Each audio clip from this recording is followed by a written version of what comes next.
Hello everyone and welcome back to another video. So let's not waste time with this.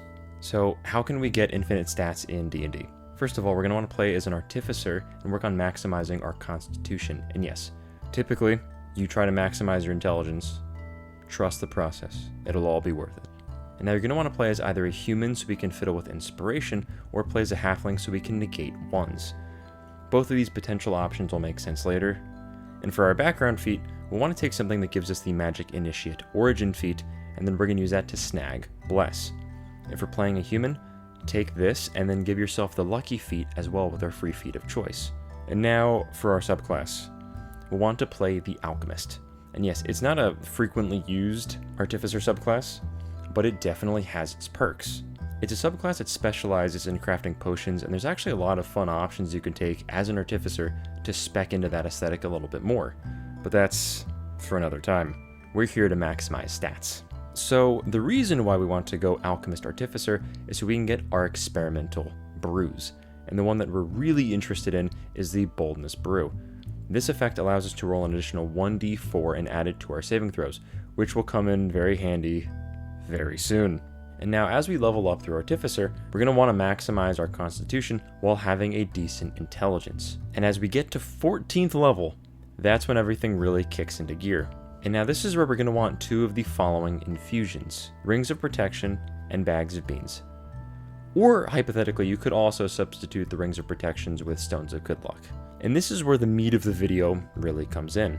So for those of you who don't know, Artificer gain the ability to select and make certain magical items as part of their infusions. And there's a special section that states that as long as it's a wondrous item that isn't cursed and fits within a certain rarity limit of that infusion, you can select it as a choice you can actually make. And so the item we're going to select is the Bag of Beans, because each time we quote-unquote find one of these bags, it contains a certain number of beans. And each time we bury a bean and water it, a bunch of different things can grow out of it. And the thing that we're really the most interested in is the nest of eggs. These eggs come with some pretty interesting properties. If we eat one of them and make a DC 20 Constitution saving throw and pass, we get to increase our lowest stat by 1. You see why those con saves are so important now. And if we fail the save, we take 10d6 force damage, as the egg gives us the worst White Castle indigestion that we've ever had. As you can imagine, a lot of our prep was to make sure we could have this magical omelet without, dying. And funny enough, we actually do really well at not dying with everything we've accumulated. Between having very high Constitution saving throws, as well as having just a high Constitution, having Bless Up when we need it, and the Boldness Brew, we've locked in a lot of points. 10 from our saving throws, 2 from our Rings or Stones of Protection, 1d4 from Bless, and then 1d4 from Boldness Brew, and then of course 3 for Flash of Genius if you really need it. Basically says that we will either always make or break that DC. And now the actual challenge itself, getting the eggs. Mind you, the bag itself lets us get anywhere between 3 to 12 beans anytime we find it. And then, from those beans, it's about a 1 in 10 chance of actually getting our nests. We can also create about 2 bean bags in one day thanks to being able to transmute our infused items once a day. So we just always have our 2 rings up and our bean bags at the ready thanks to prepping our infusions and transmuting them. But anyways, with about 6 to 24 possibilities in a day, there's a lot of opportunities to grab these. One of the best things too about being a human, which is one of the things I was mentioning in the beginning of the video, is that you can re-roll the die rolls with the bean bags thanks to your Heroic Inspiration. So I mentioned it a few times on the channel. Heroic Inspiration allows you to re-roll any die roll. Seeing as how the randomization element of this is with a die roll, it means that you can use inspiration to affect the outcome. So definitely that is why I think the human is better for this build overall than the halfling. But of course, being able to negate ones entirely is really helpful. But then again, that's also kind of what the lucky feat is for too, so keep that in mind. And there's actually 2 really funny things about the eggs, is that first, they don't actually specify that they need to be eaten only by you. And of course too, why would they? It's a magic item. And even the Artificer infusions can be used by the whole party. You can just spam these items until everyone has max stats. Anyone in your party can gain the benefit of eating and consuming these eggs.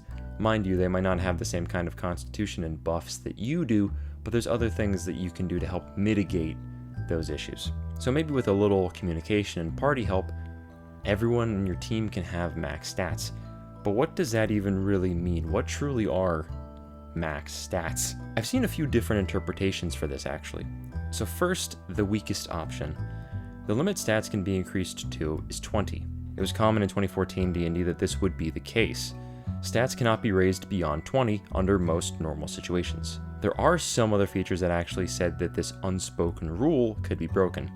The Barbarian's Capstone being a perfect example of this, as well as various features in the Blood Hunter class, as well as just other magic items. However, this ruling became much more concrete in 2024 about what it actually states. Now it's written that stats increase as a result of the ability score improvement feat, and this new feat has a clear limit on it, saying that it can't increase a stat beyond 20. This is a written limit.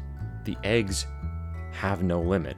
And now the second weakest option is that a lot of people would assume that 30 would be the next highest number beyond that, and that is still somewhat possible. We have Epic Boons saying that the maximum that they could raise a stat to would be 30, as well as just some other very high-powered magic items. And when you look at a lot of the stat blocks within the game, it shows that they don't really have stats that are beyond 30, except for a few select cases, of course, that kind of negate this whole theory, that yes, there are creatures and things that show it's possible to go beyond 30.